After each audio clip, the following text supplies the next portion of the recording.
আসসালামু আলাইকুম রহমতুল্লাহ। আজকে আমরা আলোচনা করব দুর্যোগকালে যে সমস্ত নেতারা এগিয়ে এসে আমাদেরকে সামনের সারি থেকে নেতৃত্ব দান করেন, কিন্তু পরবর্তীতে একসময় তারা কালের গহ্বরে হারিয়ে যান।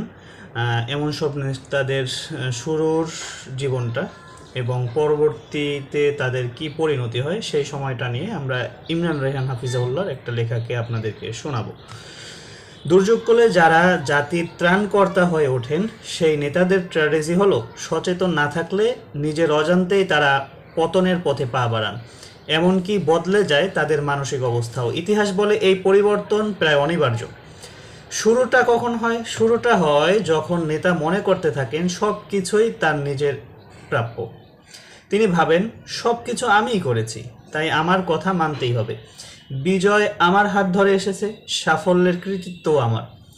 এরপর শুরু হয় আত্মমুগ্ধতা, নিজের বিচার বুদ্ধির উপর অন্ধ আস্থা, নিজের প্রতিটি সিদ্ধান্তকেই নির্ভুল মনে করা। এই বিষয়টি মানুষকে ধীরে ধীরে তার কাছ থেকে দূরে সরিয়ে দেয়। এ সময় যারা নেতার প্রশংসা করে তারা প্রিয় হয়ে ওঠে এবং যারা সত্য বলে তাদের সাথে দূরত্ব বাড়ে। নেতার আশপাশ ঘিরে ফেলে তোষামোদকারীরা, অপরদিকে সঠিক পরামর্শ দেওয়া মানুষগুলো সরে যায় দূরে। চাটুকারের দল নিজেদের স্বার্থেই নেতাকে জনসাধারণ থেকে বিচ্ছিন্ন করতে থাকে।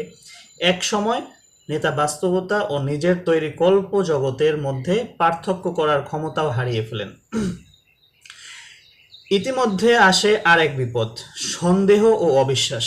রাজনীতিতে নিশ্চিত বলে কিছু নেই। এখানে শত্রু বন্ধু হয়ে যায়, বন্ধু পেছন থেকে ছুরি মারে। সবার উদ্দেশ্য বোঝা যায় না, ফলে ভবিষ্যৎ অনুমান করাও কঠিন। তাই সন্দেহের একটি স্বাভাবিক ভূমিকা আছে, কিন্তু কোনো ষড়যন্ত্র বা বিদ্রোহের ঘটনা ঘটলে সেই সন্দেহ অসুস্থ রূপ নেয়।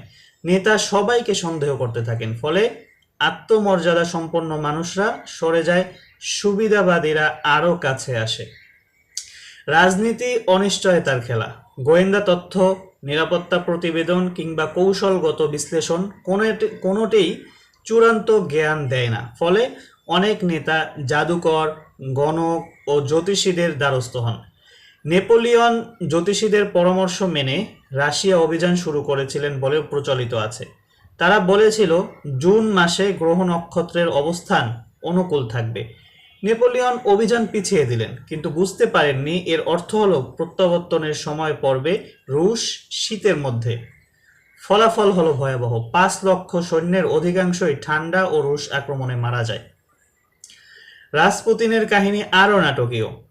1907 সালে তিনি রাশিয়ার অভিজাত মহলের মাধ্যমে সম্রাট দ্বিতীয় নিকোলাসের দরবারে প্রবেশ করেন। সম্রাজ্ঞীর পুত্র তখন হিমোফিলিয়ায় আক্রান্ত ছিলেন। চিকিৎসকেরা নানা চেষ্টা করেও ব্যর্থ হন। রাসপুতিন কোনোভাবে সাময়িক উপশম আনতে সক্ষম হন। এই ঘটনায় সম্রাজ্ঞী তার প্রতি সম্পূর্ণ আস্থাশীল হয়ে পড়েন। প্রথম বিশ্বযুদ্ধে সম্রাট ছিলেন যুদ্ধক্ষেত্রে। রাষ্ট্রে ক্রমশ বাড়ছিল রাসপুতিনের প্রভাব। জনগণের ক্ষোভ সরকারের বদলে তার দিকে কেন্দ্রীভূত হয়।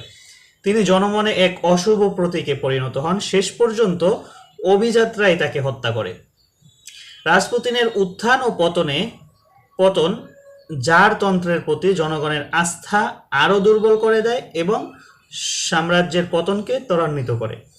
1917 সালে বলশেভিকরা ক্ষমতা দখল করে ইতিহাসের গতিপথ বদলে দেয়। কখনো কখনো একটি ঘটনাই একটি যুগের সমাপ্তি ঘটায়। এই প্রবণতা থেকে আমেরিকার রাষ্ট্রপতিরাও মুক্ত ছিলেন না। রোনাল্ড রিগান তার সংবাদ সম্মেলন ও চীন সফরের তারিখ জ্যোতিষীর পরামর্শে নির্ধারণ করেছিলেন। স্ত্রী ন্যান্সি রিয়াগনের মাধ্যমে তিনি জ্যোতিষীদের সাথে যোগাযোগ রক্ষা করতেন মাধ্যমে। নেতৃত্বের আরেকটি বড় সমস্যা হলো একজন নেতা নিজে মহান হতে পারেন, কিন্তু তার যোগ্য উত্তরাধিকারী নাও থাকতে পারে। ওসমানী সুলতানদের মধ্যে সুলতান সুলাইমান আল কানুনি ছিলেন অন্যতম শ্রেষ্ঠ শাসক। তিনি 46 বছর শাসন করেন, কিন্তু নিজের পুত্রকে হত্যার ঘটনা তাকে গভীরভাবে আঘাত করেছিল। জীবনের শেষ দিকে তিনি দ্বিতীয় সেলিমের হাতে উত্তরাধিকার তুলে দেন। দ্বিতীয় সেলিম পিতার মতো শক্তিশালী শাসক ছিলেন না। অনেক ইতিহাসবিদ মনে করেন তার শাসন আমল থেকেই উসমানী সাম্রাজ্যের দুর্বলতার লক্ষণ স্পষ্ট হতে শুরু করে। আলেকজান্ডার বিশাল সাম্রাজ্য গড়েছিলেন, কিন্তু মৃত্যুর আগে এমন কোনো প্রাতিষ্ঠানিক কাঠামো রেখে যেতে পারেননি যা তার অনুপস্থিতিতে সাম্রাজ্যকে ধরে রাখবে। তার মৃত্যুর পরে সাম্রাজ্য ভেঙে পড়ে। সালাউদ্দিন আইয়ুবী ছিলেন মহান মুক্তির নায়ক, কিন্তু তার উত্তরসূরিরা সেই অর্জন ধরে রাখতে পারেননি। রোমান সাম্রাজ্যের ইতিহাসে 5 জন ন্যায়বান সম্রাটের একটি স্বর্ণযুগ ছিল। তারা নিজের পুত্রকে নয়, সবচেয়ে যোগ্য ব্যক্তিকে উত্তরাধিকারী করতেন।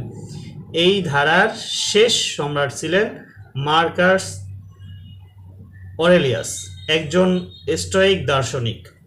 স্টোয়িক দর্শনের দুটি মূল শিক্ষা আছে। প্রথমত, যা বদলানো যায় না তাকে মেনে নাও। দ্বিতীয়ত, মৃত্যুকে স্মরণ রাখো, কারণ শেষ গন্তব্য মৃত্যু। তাই মানুষের প্রকৃত মহত্ব ক্ষমতা নয়, নৈতিক গুণাবলীতে।